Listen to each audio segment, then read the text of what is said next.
Okay, so today we're going to be replacing a front coilover on the 4C because I've been having an issue where when I go over bumps, I get this loud, unusual sound. It's like a very loud chirp, kind of like almost like somebody blowing an air horn at you, but for just a fraction of a second. So the first thing you want to do is get the wheels up on either some boards or a dolly. So I've got it up on boards right now. Now, before you jack it up, you're going to want to loosen the lug bolts. It's a 17 millimeter, just so that you're not trying to loosen them when the wheel's up in the air.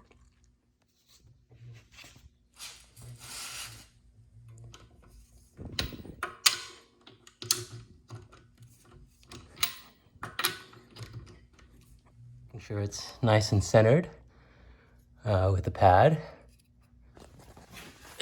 from both sides. Make sure it's nice and square. Okay. And then the same thing back here.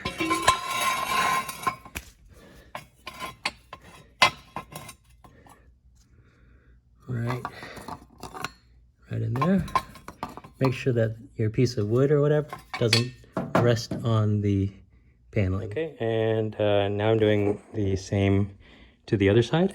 And the reason I'm using different jacks front to back is because this is a heavier duty jack and the weight distribution is 60-40. So I'm putting the heavier duty jack at the back. And these were some that I just had lying around. Yeah, and it's not entirely necessary to do both sides, but I just like to have the car level while I'm working on it. Okay, now that you've got the car up on jack stands, you leave your jack up there just for safety, and then you can go ahead and remove the rest of the bolts. Okay, bolts are out, and you can remove the wheel. Okay, so wheel's off. Now, this is the coilover that we're going to be replacing.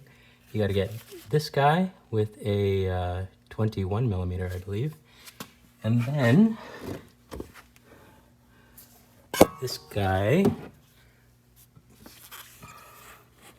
let's see if I can get a good view of it. That guy, I believe, is a 19. We'll confirm. Yes, it's a 19. So bottom bolt is a 19. Top bolt is a 21 millimeter. And I'm going to use a breaker bar to make the job a little bit easier. Okay, so I've got the top bolt pretty loose. I had to go to the store to get a 21 millimeter or a, what's the equivalent here? 13/16 inch. Okay, now I'm going to do the bottom. Okay, I've got the lower bolt loose. So now I'm just going to remove both the top and the lower and pull the shock out. It may take a little bit of finagling, but just put some elbow grease into it and you'll get it out. Okay, now both the top and bottom bolts are out. Now to get the shock out, you just pull it down and then kind of lift it up so that it's above this area, and then you can kind of slide it out from the side. I'm going to put down the camera so I can use both hands. Okay, the shock is out, and note the bolt order. You've got fixed washer in here, loose washers on this side, and it's in this orientation on the top, and kind of the same thing on the bottom. Okay, time to get the new shock. Okay, here's the new shock.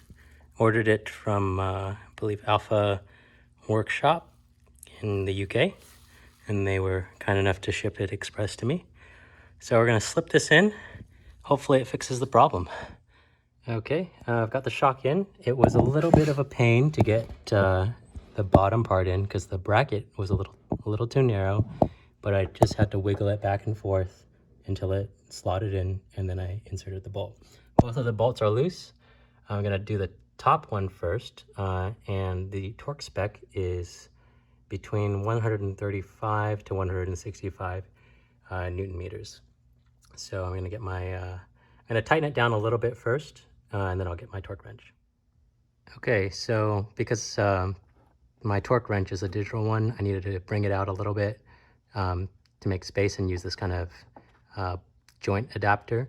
So I'm setting the torque spec to the upper range, so 165 Newton meters, and just to compensate for the slight angle that the torque will be applied. I think it's roughly around 110 foot-pounds. Let me double check here for you.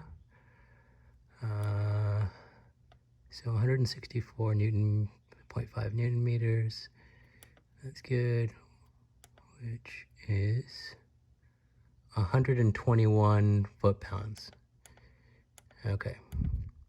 So I'll tighten this up. Okay, the top's done, and now I'm going to do the bottom.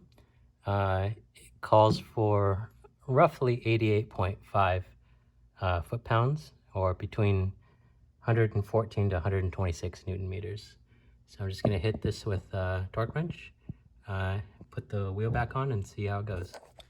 Okay, you're going to want to hand tighten the bolts or the lug nuts in kind of a star pattern before you lower the car. And then once you get it lowered, these lug nuts call for 72 foot-pounds of torque. All right, so I'm going to take the car off the jack stands and then torque up these bolts. Okay, so I torqued up the lug nuts to 72 foot-pounds. Took her for a spin around the block, and it's all fixed. No more noise. So, job done. Not too bad of a DIY.